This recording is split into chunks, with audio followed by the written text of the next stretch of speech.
Hello everyone, welcome back to Mary's Street. അപ്പോൾ ഇന്ന് നമ്മൾ ചോറിന്റെ കൂടെ കഴിക്കാൻ പറ്റിയിട്ടുള്ള നല്ല തേങ്ങ വറുത്തരച്ച പപ്പടം കറിയാണ് ഉണ്ടാക്കുന്നത്. ഇത് ഒരുപാട് പഴയ കാലത്തുള്ള ഒരു കറി തന്നെയാണ് ഇത്. കിഡിലൻ പപ്പടം കറി എങ്ങനെ ഉണ്ടാക്കാം നോക്കിയിട്ട് വരാം അല്ലേ. ഈ ഒരു കറി നിങ്ങൾ ഉണ്ടാക്കിയിട്ടുണ്ടെങ്കിൽ പിന്നെ നോൺ വെജിന്റെ ഒന്നും ആവശ്യം വരില്ല കേട്ടോ. അത്ര നല്ല കറിയാ, പച്ചക്കറി കൂട്ടി തന്നെ നമുക്ക് ചോറ് കഴിക്കാൻ പറ്റും. അപ്പോൾ നമുക്ക് കറി ഉണ്ടാക്കാൻ തുടങ്ങാം. അതിനു വേണ്ടിയിട്ട് ആദ്യം തേങ്ങ വറുത്തെടുക്കണം. എന്നിട്ട് ഇത് അരച്ചിട്ടാണ് നമ്മൾ കറിയിലേക്ക് ചേർക്കുന്നത്. അതിനു വേണ്ടിയിട്ട് ഒരു ചെറിയ മുറി തേങ്ങയാണ് ഞാൻ എടുത്തിരിക്കുന്നത്. ഞാൻ ഇതുപോലെ തേങ്ങ കൊത്തിയാക്കിയിട്ട് അത് മിക്സിയുടെ ജാറിലൊന്ന് കറക്കിയിട്ടാണ് കേട്ടോ എടുക്കുക. അത് ചിരവിയിട്ടല്ല എടുക്കുന്നത്. നിങ്ങൾ ചിരകി എടുക്കുകയാണെങ്കിൽ ഇതുപോലെ മിക്സിയുടെ ജാറിലൊന്ന് വിപ്പ് ചെയ്തെടുക്കുകയാണെങ്കിൽ അത് എല്ലാം ഒരുപോലെ നന്നായിട്ട് വറുത്ത് കിട്ടാനായിട്ട് ഹെൽപ്പ് ചെയ്യും കേട്ടോ. അപ്പം ഇതിപ്പോൾ ഞാൻ ഈ ചട്ടി ആയതുകൊണ്ട് ഒരു 1/4 ടീസ്പൂൺ എണ്ണ ഒഴിച്ചിട്ടുണ്ട്. നിങ്ങൾ നോൺ സ്റ്റിക്കിലാണെങ്കിൽ എണ്ണ ഒഴിക്കണ്ട.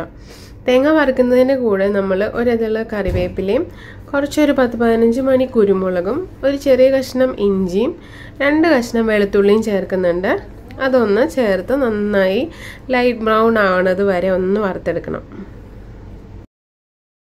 ഇപ്പോൾ ഇത് ഏകദേശം കണ്ടില്ല, ഒരു 5-6 മിനിറ്റ് ഒന്ന് നന്നായി വഴറ്റി കഴിയുമ്പോൾ ഇത് ഒരു ലൈറ്റ് ബ്രൗൺ ആയി വന്നിട്ടുണ്ട് എല്ലാം. ഈ സമയത്താണ് നമ്മളിനി പൊടികൾ ചേർക്കേണ്ടത്. കണ്ടില്ല, ഏകദേശം എല്ലാം ഒരുപോലെ മുരിഞ്ഞു വന്നിട്ടുണ്ട്. ഇനി നമ്മൾ ഇതിലേക്ക് പൊടികൾ ചേർത്ത് വഴറ്റി കൊടുക്കണം. അതിന് വേണ്ടിയിട്ട് ആദ്യം നമ്മളൊരു 1/4 ടീസ്പൂൺ മഞ്ഞൾപ്പൊടി ചേർത്ത് കൊടുക്കുന്നു.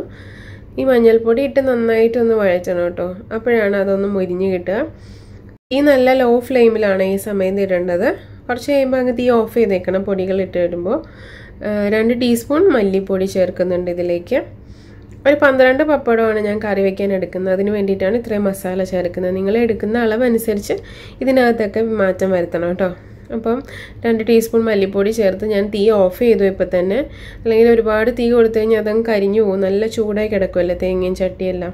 അപ്പോൾ 1 ടീസ്പൂൺ മുളക് പൊടി, ഞാനിവിടെ കാശ്മീരി ചില്ലിയാണ് ചേർത്തിരിക്കുന്നത്. ഇവിടെ അധികം എരിവ് വേണ്ടാത്തതുകൊണ്ട് അതും കൂടെ ചേർത്ത് നന്നായി ഒന്ന് വഴറ്റി ആ സ്റ്റൗവിൽ നിന്ന് ഒന്ന് മാറ്റി വയ്ക്കുക. കാരണം അതിന് നല്ല ചൂടായി കിടക്കുമല്ലേ. അപ്പോൾ അപ്പുറത്തെ സ്റ്റൗവിലേക്ക് വെക്കുക കേട്ടോ. ഓക്കെ, അപ്പോൾ അതിൻ്റെ തേങ്ങ വറുത്തത് നമ്മളവിടെ മാറ്റി വെച്ചിരിക്കുക. അതൊന്ന് തണുത്ത് വരുമ്പോൾ മിക്സിയിൽ അരച്ചെടുക്കാം. ആ സമയത്ത് നമുക്ക് പപ്പടവും സവാളയെല്ലാം കട്ട് ചെയ്തെടുക്കാം. പപ്പടം നിങ്ങൾക്ക് ഏത് ഷേപ്പിൽ വേണമെങ്കിലും കട്ട് ചെയ്യാം. അത് വറുത്തെടുക്കാനുള്ളതാണ്. ഞാനിപ്പോൾ ഇങ്ങനെയാണ് ഇവിടെ കട്ട് ചെയ്തെടുക്കുന്നത്.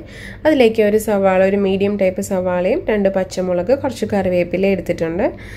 ഇത് എല്ലാം ചേർത്തിട്ടാണ് നമ്മൾ വഴറ്റിയെടുക്കുന്നത്. ഓക്കെ, അപ്പോൾ ഇനി പപ്പടം നമുക്ക് വറുത്തെടുക്കാം. പപ്പടം ഇപ്പോൾ വറുത്തെടുത്തു. ആ സമയത്തേക്ക് നമ്മുടെ തേങ്ങയുടെ ചൂടൊക്കെ മാറിയിട്ടുണ്ട്. നിങ്ങളിത് അരകല്ലിലാണ് അരച്ചെടുക്കുന്നതെങ്കിൽ ചൂടോടെ അരയ്ക്കണം കേട്ടോ ഈ വറുത്തരയ്ക്കുമ്പോൾ. ഇതിപ്പോൾ മിക്സിയുടെ ജാറിലായതുകൊണ്ട് നന്നായി തണുത്തതിന് ശേഷമാണ് നമ്മൾ അരച്ചെടുക്കുന്നത്. ഇതൊന്ന് വെള്ളം ചേർക്കാതെ അരയ്ക്കാം. ജാറിനകത്ത് ഒരു തവണ അരയ്ക്കുമ്പോൾ ഇങ്ങനെ ഇരിക്കുക. അതൊന്നുകൂടെ സൈഡൊക്കെ തട്ടിയിട്ടിട്ട് ഒന്നും കൂടെ മൂടിയിട്ട് പിന്നെ അരയ്ക്കാം കേട്ടോ. ഇതായിപ്പോൾ നമ്മൾ അരച്ചെടുത്ത് കഴിയുമ്പോൾ ഇങ്ങനെയാണ് ഇരിക്കുക. കുറച്ചൊരു വെള്ളമയം പോലെ ഉണ്ടാകും. നമ്മൾ പക്ഷെ ഒട്ടും വെള്ളം ഇതിലേക്ക് ചേർത്തിട്ടില്ല. വെള്ളം ചേർത്ത് കഴിഞ്ഞാൽ നല്ലൊരു ബ്രൗൺ കളർ കിട്ടില്ല അതിന്. ഇപ്പം നിങ്ങൾ വർക്ക് ചെയ്യുന്നവരോ എന്തെങ്കിലും തിരക്കുള്ളവരൊക്കെ ആണെങ്കിൽ ഇതുപോലെ കുറച്ച് വറുക്കുമ്പോൾ ഒരുമിച്ചങ്ങ് വറുത്ത്, ഇഞ്ചിയും വെളുത്തുള്ളിയും ഒന്നും ചേർക്കണ്ട, അല്ലാതെ ചേർത്ത് വറുത്ത് ഇതുപോലെ അരച്ച് വെച്ചാൽ ചീത്തവില്ല. ഇടയ്ക്ക് കറിയിലൊക്കെ യൂസ് ചെയ്യാം. അപ്പോൾ നമ്മുടെ വറുത്തരപ്പും പപ്പടം വറുത്തതും എല്ലാം റെഡി ആയിട്ടുണ്ട്. ഈ സമയത്ത് നമുക്ക് കറി വയ്ക്കാൻ തുടങ്ങാം അല്ലേ, ഫൈനലായിട്ട്. അപ്പോൾ നമുക്ക് ഇതുപോലെ കുറച്ചൊരു 1.5 ടേബിൾ സ്പൂൺ വെളിച്ചെണ്ണ നമ്മൾ ഒഴിച്ചു കൊടുത്തു. എണ്ണ ഒന്ന് ചൂടാകുമ്പോൾ നമുക്ക് ഇതിനകത്തേക്ക് സവാള ചേർത്ത് കൊടുക്കാം. സവാള, പച്ചമുളക്, കറിവേപ്പില, ഇത് 3ഉം ചേർത്ത് നന്നായിട്ടൊന്ന് വഴറ്റാം. ആവശ്യത്തിനുള്ള ഉപ്പും ചേർക്കാം. കുറവ് ഉപ്പ് ചേർത്താൽ മതി, കാരണം പപ്പടം കറിയാണ്. അപ്പോൾ പപ്പടം ചേർത്ത് കഴിയുമ്പോൾ നല്ല ഉപ്പ് വരും. അപ്പോൾ ശ്രദ്ധിച്ച് ചേർക്കുക, കുറവ് ചേർത്താൽ മതി കേട്ടോ. നിങ്ങൾക്ക് പപ്പടം ബാക്കി വരുവാണെങ്കിൽ അത് പൊടിച്ചിട്ട് ഇതുപോലെ കറി ഉണ്ടാക്കാം കേട്ടോ, വറുത്ത പപ്പടം. സവാള നന്നായിട്ട് ബ്രൗൺ ആവേണ്ട ആവശ്യമൊന്നുമില്ല. ചെറുതായി ഒന്ന് സോട്ട് ആകുമ്പോൾ തന്നെ നമുക്ക് ഇതിനകത്തേക്ക് 1/4 ടീസ്പൂൺ മഞ്ഞൾപ്പൊടിയും 1/4 ടീസ്പൂൺ മുളക് പൊടിയും ചേർത്ത് കൊടുക്കാം. ഇതിൻ്റെ ആവശ്യമില്ല, കാരണം എരിവൊക്കെ നമ്മൾ ഓൾറെഡി ചേർത്തിട്ടുണ്ട്. പക്ഷേ ഈ സവാളയ്ക്ക് ഒന്ന് നല്ല വെളുത്ത പോലെ ഇങ്ങനെ ഇരിക്കാതിരിക്കാൻ വേണ്ടിയിട്ടാണ് നമ്മൾ കുറച്ച് മുളകും മഞ്ഞളും ഈ സമയത്ത് ചേർക്കുന്നത്. എന്നിട്ട് ഇതിനകത്തേക്ക് 1/2 ടീസ്പൂൺ ഗരം മസാല ചേർക്കുക. നിങ്ങൾക്ക് വേണമെങ്കിൽ തേങ്ങ വറുക്കുമ്പോൾ അതിനകത്തേക്ക് ഏലക്കയും പട്ടയും കറിയാകുമ്പോൾ കുറച്ച് 1-2 വീതം ഇട്ടാലും മതി. ഗരം മസാല ഉണ്ടെങ്കിൽ അത് ചേർത്ത് എളുപ്പമാകും. അപ്പോൾ 2.5 ഗ്ലാസ് ചൂടുവെള്ളം ചേർക്കുന്നുണ്ട് ഇതിനകത്തേക്ക്. ഈ ചൂടുവെള്ളം ചേർത്തിട്ട് നമ്മുടെ അരപ്പിടുവാണ് തേങ്ങ വറുത്തരച്ചത്. എന്നിട്ട് ആ മിക്സിയുടെ ജാറൊന്ന് കഴുകി അര ഗ്ലാസ് വെള്ളം ചേർത്ത് കഴുകി. അപ്പോൾ മൊത്തത്തിൽ 3 ഗ്ലാസ് വെള്ളം ചേർത്തിട്ടുണ്ട്. അതും കൂടെ കഴുകിയിട്ട് അതും കൂടെ ഇങ്ങോട്ട് ഒഴിക്കാം. എന്നിട്ട് ഇതൊന്ന് തിളയ്ക്കുമ്പോഴാണ് പപ്പടം ചേർക്കുക കേട്ടോ. അപ്പോൾ ഇതൊരു 5-6 മിനിറ്റ് ആയിട്ട് തിളച്ച് കുറച്ചൊരു ഇതായിട്ട് വന്നിട്ടുണ്ട്, കളറൊക്കെ മാറി വന്നിട്ടുണ്ട്. അന്നേരം നമുക്ക് വറുത്ത് വെച്ചിരിക്കുന്ന പപ്പടം ചേർക്കാം. ഇനി നിങ്ങൾ പപ്പടം മുഴുവനെ വറുത്ത് വെച്ചിരിക്കുന്നതാണെങ്കിൽ അതൊന്ന് കൈകൊണ്ട് പൊടിച്ചിട്ട്, ചെറുതാക്കണ്ട, തീരെ ചെറുതാക്കണ്ട, ഒന്ന് പൊടിച്ചിട്ട് ഇങ്ങോട്ട് ചേർക്കുക. ഒരുപാട് ഇതാക്കാതെ പ്രസ് ചെയ്ത് ആ ചാറൊന്ന് മുകളിലേക്ക് കൊണ്ടുവരാം.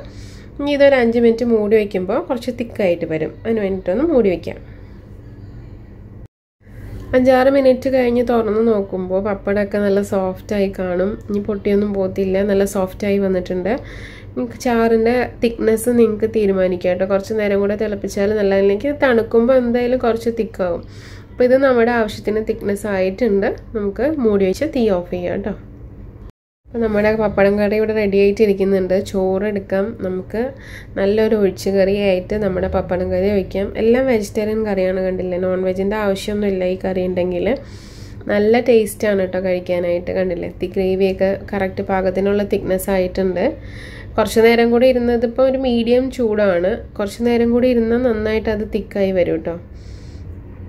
ബാക്കിയുള്ളത് വേറൊരു പാത്രത്തിലേയും കൂടെ സെർവ് ചെയ്യുന്നുണ്ട് കേട്ടോ. ഒരു 4-5 പേർക്ക് അത്യാവശ്യം ഒഴിച്ച് കഴിക്കാനുള്ള കറി ഉണ്ടാവും ഈ 12 പപ്പടം യൂസ് ചെയ്തപ്പോൾ. ഗ്രേവിയുടെ കറക്റ്റായിട്ടുള്ള കൺസിസ്റ്റൻസി ഇങ്ങനെയാണ്. അത്യാവശ്യം തിക്നെസ് ഉണ്ട്. ഇനി അത് കുറച്ചിരിക്കും തോറും കുറച്ചും കൂടെ ഒന്ന് കട്ടിയായിട്ട് വരും. പപ്പടമല്ലേ, പെട്ടെന്ന് ഇങ്ങനെ വെള്ളം വലിക്കുമല്ലോ. അപ്പോൾ ഇങ്ങനെയാണ് ഇരിക്കുന്നത്. എല്ലാവരും ട്രൈ ചെയ്ത് നോക്കണം. നല്ല ടേസ്റ്റി ആയിട്ടുള്ള ഒരു കറിയാണിത്. പപ്പടം കറി ഇതിനു മുമ്പ് കഴിച്ചിട്ടോ ഉണ്ടാക്കിയിട്ടോ ഉള്ളവർക്ക് അതിൻ്റെ ടേസ്റ്റ് അറിയാമല്ലോ. ഇതുവരെ ഉണ്ടാക്കി നോക്കാത്തവർ എന്തായാലും ഈ റെസിപ്പി കണ്ടിട്ടൊന്ന് ഉണ്ടാക്കി നോക്കണം കേട്ടോ.